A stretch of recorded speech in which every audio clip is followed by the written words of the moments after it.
Good morning students. नैतिक शिक्षा की कक्षा में आप सभी बच्चों का स्वागत है।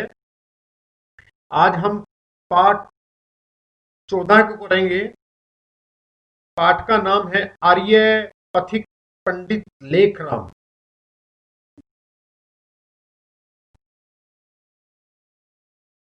महान बलिदानी पंडित लेखराम का जन्म पंजाब के चकवास तहसील के सैयदपुर ग्राम में 8 चैत्र संवत 1915 सन बोल देते हैं, उसको भी कर्मी में हुआ। हम इसको सन बोल देते हैं बेटा। यहाँ पर एक इंटरनल क्वेश्चन बन जाता है कि उनका जन्म कहाँ पर हुआ। अब उनके पिताजी का नाम, ये भी आंतरिक प्रश्न है। उनके पिताजी का नाम मेहता तारा सिंह था। अब ये पूछा भी जा सकता है आपको, पंडित लेखराम के पिताजी का क्या नाम था। 13 वर्ष की आयु में 13 वर्ष की उम्र में इन्हें देहाती स्कूल में उर्दू फारसी पढ़ने के लिए भेजा गया। वह पढ़ने में बहुत तेज थे। अध्यापक इनके तर्कों से बड़े खुश रहते थे। इट मीन्स क्या है कि वो डिबेट बहुत किया करते थे, वाद विवाद किया करते थे। कोई प्रश्न ना आए तो उसको टीचर से डिस्कस किया करते थे। शीघ्र ही, जल्दी ही उन्हें अरबी और फारसी भाषा का पूरा अधिकार कर लिया। वो अच्छे से ज्ञान हो गया, उनको बहुत अच्छे से आ गई। पंडित जी अरबी, फारसी और पंजाबी में कविताएं भी रचा करते थे। रचा इट मीन्स यहां पर बोलना है, लिखना। वो अरबी में, फारसी में, पंजाबी में कविताएं लिखते थे बेटा। शिक्षा समाप्त करने के बाद 17 वर्ष की उम्र में इनके चाचा ने पेशावर पुलिस में इन्हें भर्ती करा दिया। अब यहां पर एक आंतरिक प्रश्न बजाता, उन्होंने पुलिस में कब भर्ती किया गया? 17 वर्ष की आयु के अंदर। किसने किया? उनके चाचा ने। पुलिस विभाग में रहते हुए भी पंडित लेखराम साधु संतों के साथ सत्संग करते थे। सत्संग का अर्थ क्या है? सत्य का संग, अच्छे लोगों की संगति किया करते थे। पूजा उपासना का कार्य नियमित रूप हर रोज से चलता था। पंडित जी गीता का पाठ नित्य किया करते थे। हर रोज क्या करते थे वो बेटा? गीता पढ़ते थे। धीरे धीरे वेदांत में आपकी रुचि हो गई। वेदांत का अर्थ है बेटा यहां पर वेदाध्ययन। वेद, ऋग्वेद, यजुर्वेद, सामवेद, अथर्ववेद, उनमें उनकी रुचि हो गई। और इन्होंने अद्वैतवाद, केवल एक ही आत्म सत्ता, इट मीन्स इस यहां पर कहा गया है कि परम पिता परमात्मा को एक मानना, एक निरंकार के रूप में उन्होंने उस परमात्मा का खूब अध्ययन किया कि भगवान एक है, अलग अलग नहीं है। पंजाब के मुंशी कन्हैया लाल अखलधारी के ग्रंथों का अध्ययन करने से पंडित जी के हृदय में वैदिक धर्म के प्रति प्रेम पैदा हो गया। अब उन्होंने वैदिक धर्म जब अध्ययन, वैदिक जब ग्रंथ अध्ययन करने शुरू किए तो वैदिक साहित्य के बारे में उनको प्रेम पैदा हो गया। और हमारे वैदिक साहित्य को रचने वाले, वैसे तो हमारे वेद पहले ही थे, परमात्मा ने दिए हुए थे 4 ऋषियों को, अग्नि, वायु और ऋषि दयानंद उन दिनों अजमेर में प्रचार कार्य कर रहे थे। ऋषि दयानंद जी अजमेर के अंदर प्रचार कर रहे थे। पंडित लेखराम स्वामी दयानंद जी के दर्शन करने के लिए अजमेर आए। 16 मई को वाटिका में स्वामी के प्रथम तथा अंतिम बार उन्हें दर्शन किए। स्वामी जी के संपर्क से पंडित जी के जीवन में उथल पुथल मच गई। उनकी वैदिक धर्म में आस्था दृढ़ हो गई और वे सच्चे वैदिक धर्मी तथा प्रचारक बन गए। देखो बेटा, यदि कोई अच्छा व्यक्ति हमारे लिंक में आता है हम उनसे आशीर्वाद लेते हैं तो उनका प्रभाव हम पर आ जाता है। इस कारण से जब पंडित लेखराम जी स्वामी जी से मिले तो उनका अच्छे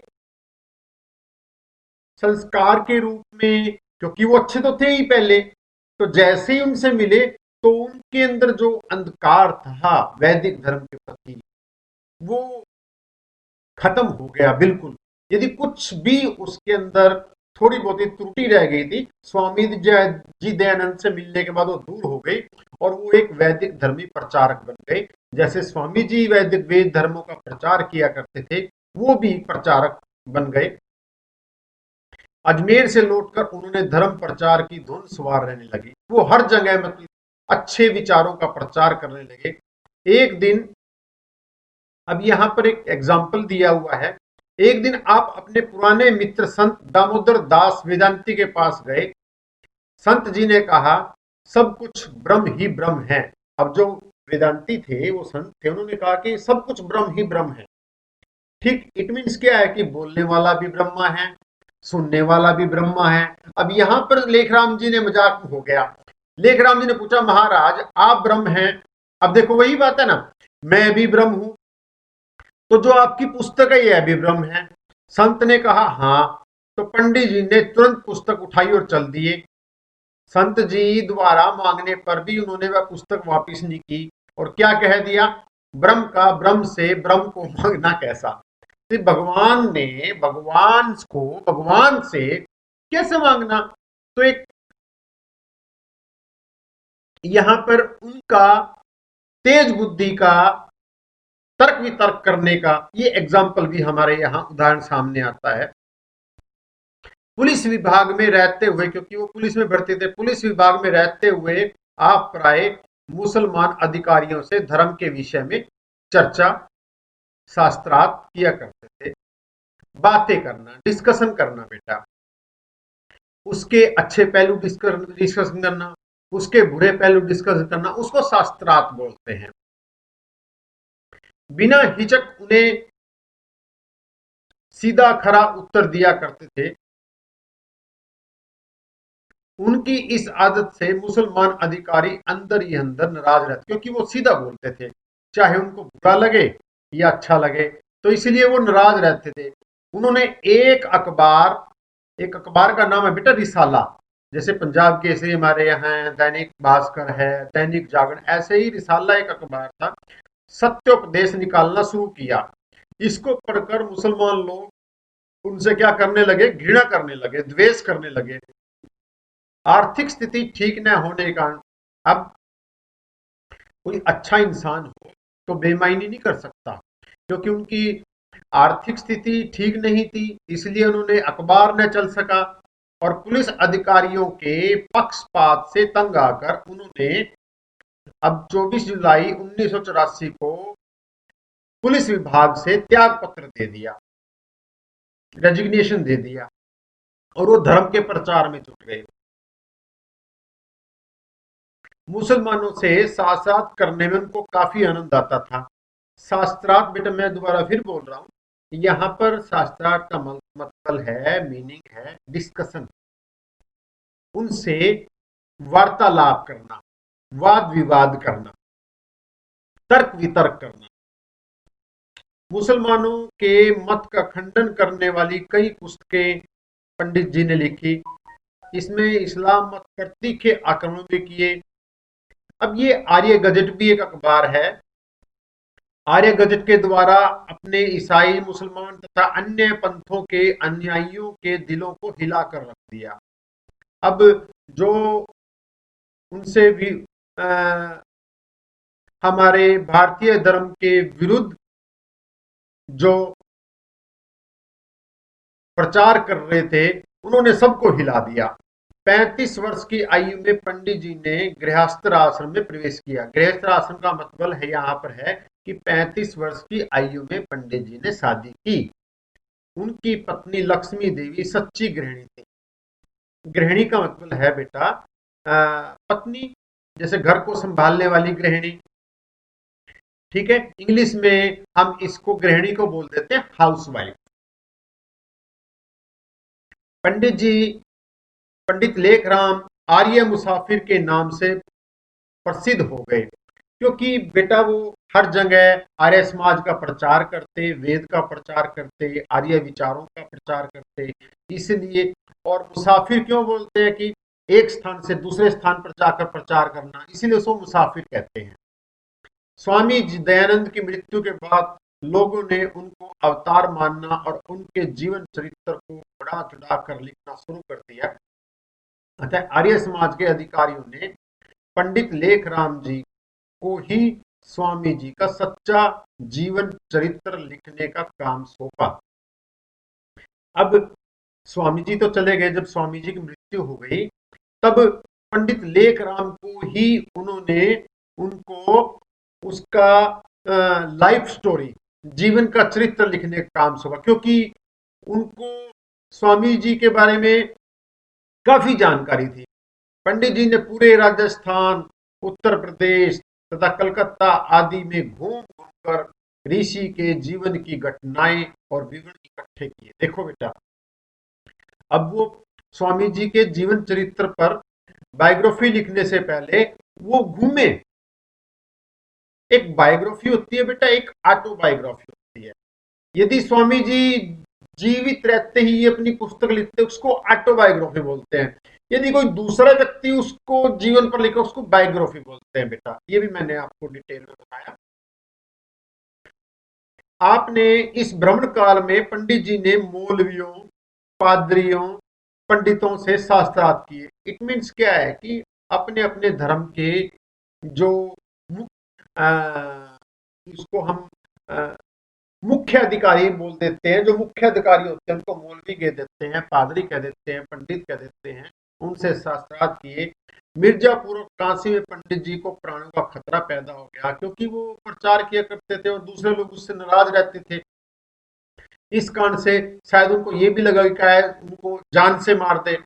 पंडित जी की योग्यता तथा प्रवचनों से प्रभावित होकर कई मुसलमानों ने वैदिक धर्म को स्वीकार कर लिया। अब जिनको वैदिक धर्म अच्छा लगा उन्होंने उसको स्वीकार भी कर लिया। स्वामी जी के विषय में सामग्री इकट्ठी करने में पंडित जी को राजस्थान में अधिक घूमना पड़ा, क्योंकि शायद राजस्थान के अंदर स्वामी जी ज्यादा समय रहे हों। अजमेर, जोधपुर, मोरबी, बीकानेर आदि स्थानों पर जा जाकर धर्म प्रचार करते रहे और ऋषि दयानंद जी के बारे में सामग्री भी इकट्ठी करते रहे। क्योंकि क्यों इकट्ठी कर रहे थे सामग्री? क्योंकि उन्होंने महर्षि दयानंद जी का जीवन चरित्र लिखना था, बायोग्राफी लिखनी थी। पंडित लेखराम का अध्ययन बहुत अधिक था। धर्म प्रचार और शास्त्रार्थ से जो समय बचता वे उसे स्वाध्याय में यूज, स्वाध्याय का बटा मीनिंग है कि हर रोज किसी ना किसी अच्छी पुस्तक का पढ़ना, अच्छे विचारों को सुनना। वो अच्छे विचार आपके मम्मी पापा से भी हो सकते हैं, आपके गुरुजनों से भी हो सकते हैं, आपके टीचर से भी हो सकते हैं, कहीं से भी हो सकते हैं। अच्छी किताबों का अध्ययन करना, उसको स्वाध्याय बोलते हैं। और इसी से असाइनमेंट भी बेटा आप लोगों को निकल जाता है कि हर रोज कोई ना कोई अच्छी पुस्तक का 1 या 2 पेज आपको पढ़ना चाहिए। अब जैसे पुस्तक के आ गया तो मैं आपको एक पुस्तक का नाम बताता हूं कि वो हर बच्चे के बैग के अंदर होनी ही चाहिए। पुस्तक का नाम है जीत आपकी। इंग्लिश में इसको कहते हैं यू कैन विन, और इसका जो राइटर है शिव खेड़ा, और ये मुश्किल से 350 से आसपास की होगी। ये बुक्स यदि आपको जीवन की ऊंचाइयों के अंदर छूना है, ऊंचा उठना है, तो ये पुस्तक आपके हर बच्चे के बैग में होनी चाहिए। और इसका 1 या 2 पेज डेली पढ़ो। इस पुस्तक में ज्यादा कुछ नहीं है, इस पुस्तक में छोटी छोटी स्टोरी है जो आपको ऊंचा उठाने के लिए आपको हिम्मत देगी। ये बहुत अच्छी पुस्तक है, मैं दोबारा फिर बता रहा हूं। अभी जीत आपकी, राइटर है शिव खेड़ा, और 350 के आसपास की बुक्स है। आप किसी भी बुक सेलर के पास जाओगे तो उनको कहोगे तो वो आपको ला देंगे। तो अब इसी के लिए सब स्वाध्याय कहते हैं, स्वाध्याय करना। तो स्वाध्याय आया तो मैंने आपको एक बुक्स बताई। ऋषि दयानंद के जीवन चरित्र को भी वे अधूरा ही छोड़ कर गए। उनका प्रसिद्ध ग्रंथ कुल्यांत मुसाफिर है, जो अब हिंदी के 2 भागों में छप गया है। जिहाद, तहजीब, बुराहीन, अहमदिया, नुस्खा, खब अहमदिया आदि ग्रंथ आपने मुसलमानों की कुछ मान्यताओं का खंडन करते हुए लिखे। अब ये कुछ नेम्स हैं जिन्होंने जो कुछ विचारधारा, कुछ विचार उन्होंने मुस्लिम पंथ के अच्छे नहीं लगे होंगे, उनके लिए उसके बारे में उन्होंने बताया, जिस कारण उन पर कई मुकदमे भी चलाए। पंडित जी का नारा था, आर्य समाज द्वारा लेखन का काम कभी बंद नहीं होना चाहिए। अब यहाँ स्वामी जी क्या कहते हैं? स्वामी जी ने अब यहाँ पर एक आंतरिक प्रश्न है, स्वामी जी का नारा क्या था? आर्य समाज द्वारा लेखन का काम कभी बंद नहीं होना चाहिए। फरवरी 1894 को एक भयानक परंतु नाट्य से व्यक्ति ने पंडित जी के घर पहुंचकर निवेदन किया कि मैं असल में हिंदू था, 2 वर्षों से मुसलमान हो गया हूँ, शुद्ध होकर फिर से हिंदू होना चाहता हूँ। पंडित जी प्रसन्न हुए और उसे शुद्ध करने का वचन दे दिया। वह व्यक्ति पंडित जी के साथ रहता था, कभी कभी उन्हीं के घर पर भोजन भी किया करता था तथा रात्रि को गायब हो जाया करता था। देखो बेटा, एक व्यक्ति उनके पास आया, जो अब ये एक स्टोरी के माध्यम से बताया जा रहा है कि उन्होंने झूठ बोलकर स्वामी उनसे लेखराम जी से कहा कि मैं पहले हिंदू था, मुसलमान बन गया, मैं दोबारा हिंदू बनना चाहता हूँ। अब उसके साथ रहते थे, उनकी सेवा करने, लेकिन रात को गायब हो जाते थे।